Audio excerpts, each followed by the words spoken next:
긴 본문 말씀에 오늘은 그래도 기쁜 말씀이죠. 모든 것이 회복되고 원 위치로 돌아가는 그런 기쁜 날입니다.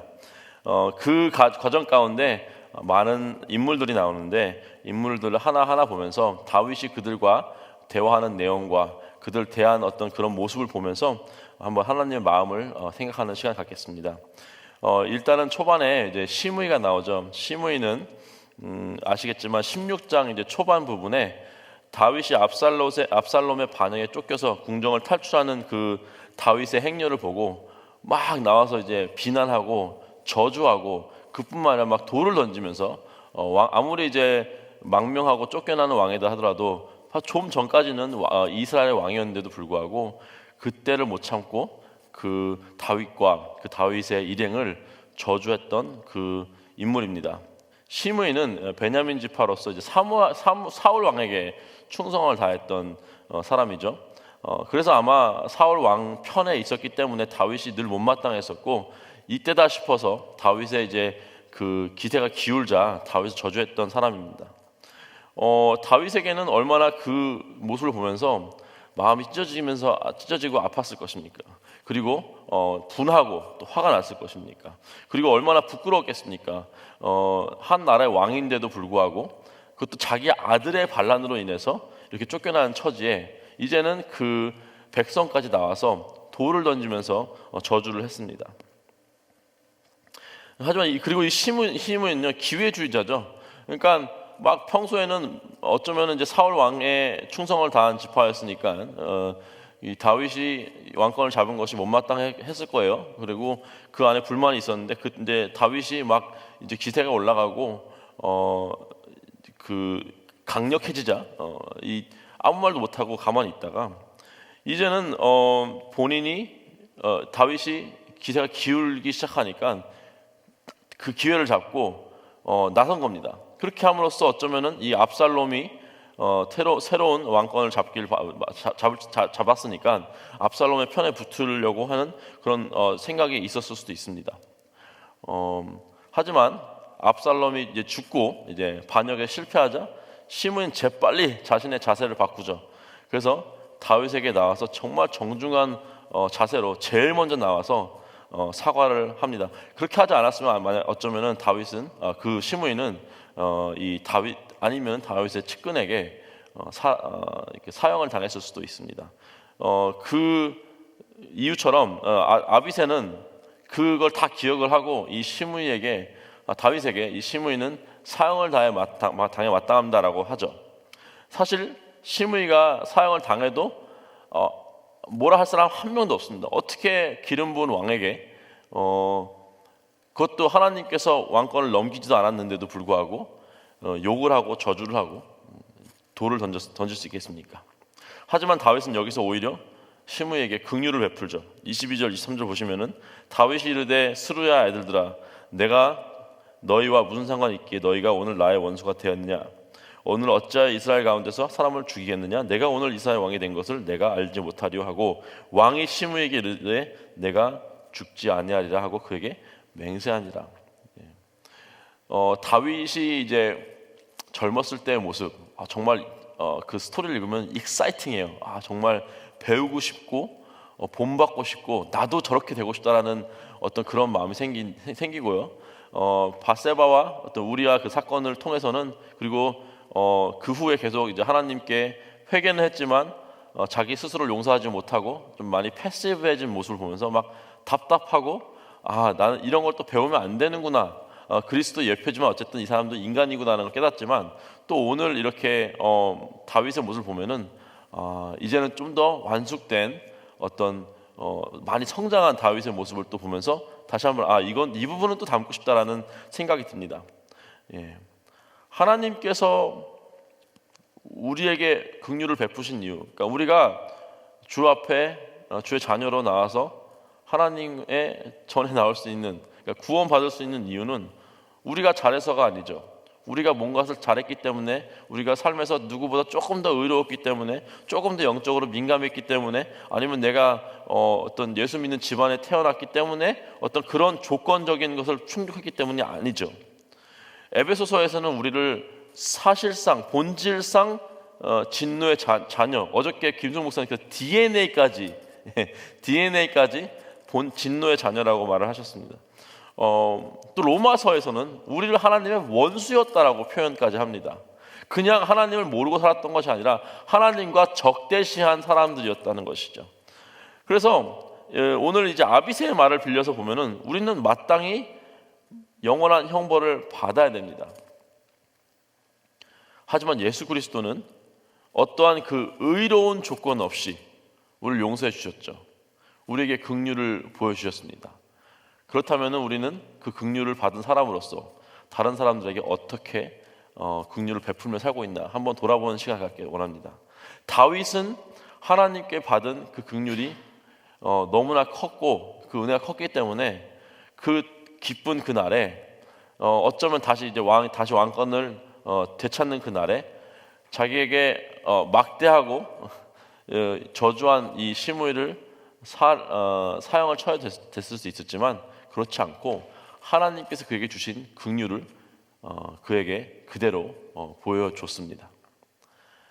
그 다음에는 시바라는 사람이 나오죠. 이 좀 교활한 사람인데 은혜를 입은 자들의 어떤 대열에 꼈죠. 이 본문에서 이제 가장 이제 이득을 본 사람이 있다면 이 사람입니다. 시바입니다. 어쩌면 이제 막 재산도 얻고 일종의 이제 승진을 한 거죠. 승진, 프로모션을 받은 거죠. 자기가 주인으로 모시던 무비보셋, 사울의 손자인데 원래는 사울을 섬겼지만 이제는 무비보셋을 섬기고 있는데 그 사람을 모함하고 끝까지 챙기지 않은 어떤 그런 잘못이 있습니다. 그리고 이 자기의 일을 다 하지 않았지만 또 한편으로는 이 시바는 다윗의 편에 서기로 했죠. 이제 압살롬의 편에 설 수도 있지만 어떤 그 실세를 잡은 압살롬의 편에 설 수도 있지만 그렇지 않고 다윗 왕과 함께 했습니다. 어떤 정치적인 판단이었을 수도 있어요. 하지만 어쨌든 그 판단이 옳았기 때문에 다시 다윗이 왕위에 올라왔을 때 시바는 다윗 편에 있었습니다. 물론 이제 시바 때문에 다윗은 시바에게 무비보셋을 살피라고 했지만 그를 버리고 나왔습니다. 하지만 결국에는 다윗의 편에 섰기 때문에 다윗의 어떤 나중에 은혜를 입는 자리에 오게 됐죠. 우리도 하나님의 은혜를 입었어요. 그렇죠? 하나님의 은혜를 받았습니다. 우리가 의로워서가 아니라고 말씀드렸죠. 우리가 잘해서 어떤 교회를 열심히 섬겨서 은혜를 입은 것이 아닙니다. 우리가 완전해서 은혜를 입은 것이 아니죠. 뭐가 중요하냐면은 우리가 누구에게 충성을 다했느냐가 중요한 것입니다. 시바는 불완전한 모습으로 어떤 잘못된 어떤 그런 모습으로 자기의 책임을 다하지 않은 모습이었지만 어쨌든 누구 편에 섰냐? 다윗 편에 섰습니다. 우리가 진정한 왕이신 예수 그리스도께 충성을 하는지 누구 편에 서 있는지를 잘 봐야 할 것입니다. 우리에게는 어쩌면은 시바와 같은 부족한 모습이 있을 거예요. 완벽하지 못하고 어떤 의도가 정말 퓨어하지 않은 그런 모습이 너무 많이 있습니다. 제가 의도를 되게 이렇게 중요시 여겨요. 의도. 이런 거죠. 즉 부모가 자식에게 좀 실수하죠. 그렇죠. 혼내지 않아야 되는 상황에서 혼내고 아이가 잘못하지 않았는데 내가 오해를 하고 아이를 혼낼 때가 있고 아니면은 조금 그렇게 화를 내지 않아도 되는데 너무 화를 내거나 이런 경우가 있지 않습니까? 하지만 의도는 어쨌든 우리 아이를 사랑하는 마음으로 그 아이가 잘 크고 잘 배우고 잘 되길 원하기 때문에 그렇게 하지 않았습니까? 저는 의도를 되게 중요시 여기는데 이 시바는 그 의도가 언제나 그러니까 제가 하고 싶은 말은 의도가 언제나 퓨어하지는 않다는 거예요. 그런 의도가 있어서 부모로서 하지만 우리가 모든 상황 가운데 어떤 그 정말 깨끗한 의도를 갖고 하지도 않습니다. 하지만 결국에는 우리가 누구 편에 서 있느냐, 예수님 편에 서 있느냐 아니면 세상 편에 서 있느냐, 그게 중요한 겁니다. 예수 편에 서서 있다면은 우리가 조금 부족해도, 연약해도 하나님께서 우리에게 은혜를 주실 것입니다. 그 다음에 이제 무비보셋인데요. 무비보셋은 아시겠지만 불구죠. 근데 다윗의 은혜를, 무조건적인 은혜를 입었습니다. 이 사람은 감사를 할 줄 아는 자였어요. 자신이 목숨을 유지하고 있다는 것도, 애당초 받은 이 재산, 이 모든 것도 다 다윗이 자기에게 은혜를 베풀었기 때문임을 알고 있었습니다. 그래서 감사하며 살았죠. 그래서 오늘 대화가 나오는데 자신은 다윗이 돌아온 것만으로도 감사하기 때문에 그 재산을 시바 반반 나누지 않고 다 줘도 괜찮습니다. 나는 다윗 한 분만으로 족합니다. 라고 말을 합니다. 하지만 이제 그 모함은 이제 풀기 원했죠. 오해는 풀기 원했죠. 그래서 오해는 풀지 않고 풀기 원했고 설명을 해줬죠. 하지만 이 무비보셋의 이 모습을 보면요, 알 수 있었습니다. 다윗이 망명하고 돌아왔을 때 이 그 몰골이, 수염도 깎지 않고 옷도 빨지 않은 그런 아주 처참한 모습으로, 몰골로 다윗을 기다리고 있었습니다. 그것만 봐도 무비보셋이 이 다윗의 고난과 동참하고 있었구나. 자기가 사랑하고 따르고 존경하고 섬기는 왕의 고난을 당할 때 나도 같이 그 고난에 동참했구나라는 모습, 그것을 그냥 겉모습으로 봐도 알 수 있게 됐습니다. 그래서 비록 이제 연약하고 신체적으로 장애이지만 그 마음은 온전히 그 자기의 그 주군인 다윗에게 향하고 있었습니다. 다윗이 이제 그리스도의 예표로서 어떤 성품을 나타내는가를 이제 많이 봐야 되겠죠. 왜냐하면 이제 다윗이 하나님의 마음에 합당한 자라고 하나님께 직접 말씀하시니까 이 사람 삶에, 이 사람의 성품에 어떤 것을 배울 수 있나라는 것을 우리가 알아야 되겠죠. 어제 아침에 제가 운전을 하는데 그랜드 센트럴 그 공항 앞을 지나는 그 길 있죠. 그걸 타고 이제 엑싯 5번을 빠졌어요. 트래픽이 엄청 많아가지고 7번으로 안 빠지고 5번으로 빠졌는데 5번에도 트래픽이 많더라고요. 근데 저 앞에서, 그러니까 한 50m 앞이에요. 제 앞에 차가 한 7, 8대가 있었고 그 앞에서 이 하얀색 미니밴과 파란색 찝차가 접촉사고가 났어요. 근데 그냥 옆에서 뒤에 다 보이는데 무슨 영화 같은 일이 일어나는 거예요. 이 차가 이렇게 박았는데 이 파란 차가 뭐 몰랐는지 아니면 도망가려고 했던지 그냥 가는 거예요. 그러니까 이 하얀 차가 화가 나서 이걸 밀어버렸어요. 막 진짜 그 영화에서 막 그 차끼리 막 싸우는 것처럼 막 밀고 나가서 길 밖으로 나가버렸어요. 차가.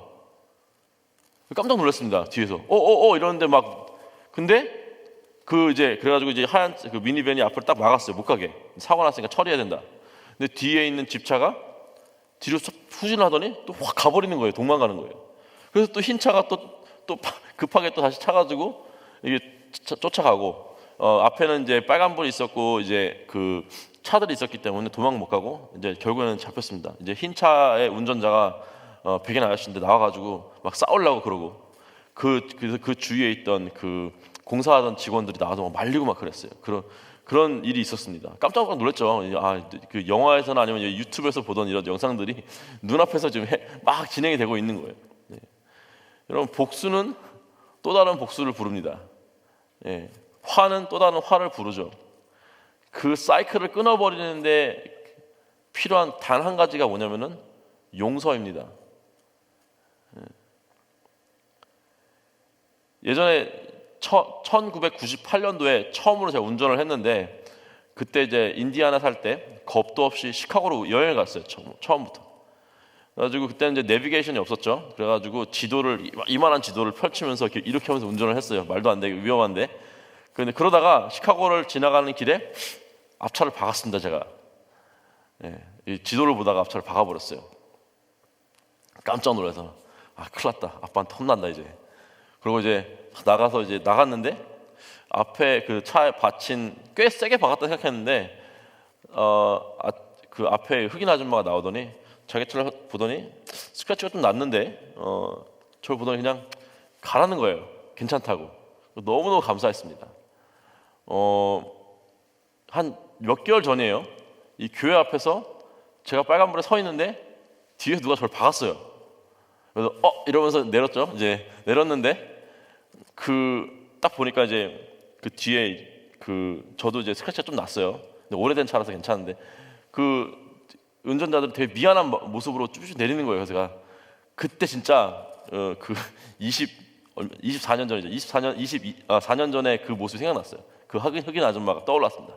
그래서 웃으면서 괜찮다 가라 그랬습니다. 예. 물론 이제 차 사고 나면 그냥 보내라는 말은 아닙니다. 예, 보험 처리하고 그래야 되죠. 근데 이런 거 있어요. 로마서 12장 1절 보시면은 그러므로 형제들아 내가 하나님의 모든 자비하심으로 너에게 권하노니. 그러니까 이게 영어로는요 according to the mercies of God. 하나님의 하나님의 긍휼을 받은 자로서 너희들이, 아니면 하나님의 긍휼을 너희들이 깨달았다면은 이렇게 하라라는 말씀이에요. 그렇죠? 로마서 1장부터 11장까지는 하나님의 은혜에 대해서 나온 거고, 12장 시작 부분에 그러므로 너희가 하나님의 은혜를 깨달았다면, 받았다면은 앞으로 이렇게 살아라라는 말씀이죠. 그렇죠? 하나님의 자비하심을 우리는 다 받았죠. 받은 우리 모두는 하나님의 그 자비를 받았고 깨닫고 그리고 삶에서 나와야 되는 것입니다. 다윗처럼 하나님의 은혜를 받았어요. 긍휼을 받았어요. 거기서 끝나는 것이 아니라 그 긍휼을 정말 자격 없는 시므야 같은 그런 사람에게 보여준 겁니다.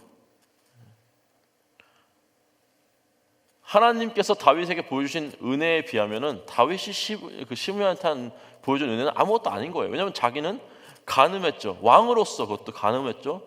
살인 청부를 했습니다. 그거에 비하면 욕하고 돌 던진 건 아무것도 아닙니다. 그래서 용서를 해준 거예요. 우리가 영원히 죽어야 할 그 자리에서 하나님께 은혜를 받았습니다. 용서를 받았습니다. 긍휼하심 받았습니다. 하나님의 적이었던 우리가 하나님의 자녀가 되었습니다. 그 긍휼을 우리가 받았다면은 우리는 어떻게 우리 주위의 사람들에게 우리를 아프게 하고 힘들게 하는 사람들에게 우리가 대해야 되겠습니까? 우리도 역시 그들에게 긍휼함을 보여주고 용서로 그 복수가 복수를 부르는 사이클, 화가 화를 부르는 사이클을 끊어야 되지 않겠습니까? 그렇게 하나님의 성품, 예수 그리스도의 성품이 우리 삶에서 흘러나오고 긍휼과 용서와 이해와 또 그 피스메이킹, 화평케 하는 삶을 살기를 주님의 이름으로 또 기도하고 소망합니다. 함께 기도하시겠습니다. 하나님 감사합니다. 주님 주 안에서 주님의 자녀된 우리가 하나님의 긍휼하심을 따라 살기 원합니다. 다윗의 삶에서 배우는 것도 정말 많이 있는데 특별히 오늘 다윗은 시므이를 용서하고 정말 죽어 마땅한 시므이였지만 하나님께서 죽어 마땅한 자기를 용서하신 것 같이 시므이를 용서했습니다. 하나님, 우리도 마찬가지입니다. 우리 삶 가운데 우리가 혹시 용서하지 못할 부분 누군가가 있습니까? 주여, 우리의 마음에 정말 하나님의 긍휼하심을 깨닫고 삶에서 살아낼 수 있도록 한 역사하여 주시옵소서. 감사하며 우리 주 예수 그리스도의 이름으로 기도했습니다. 아멘.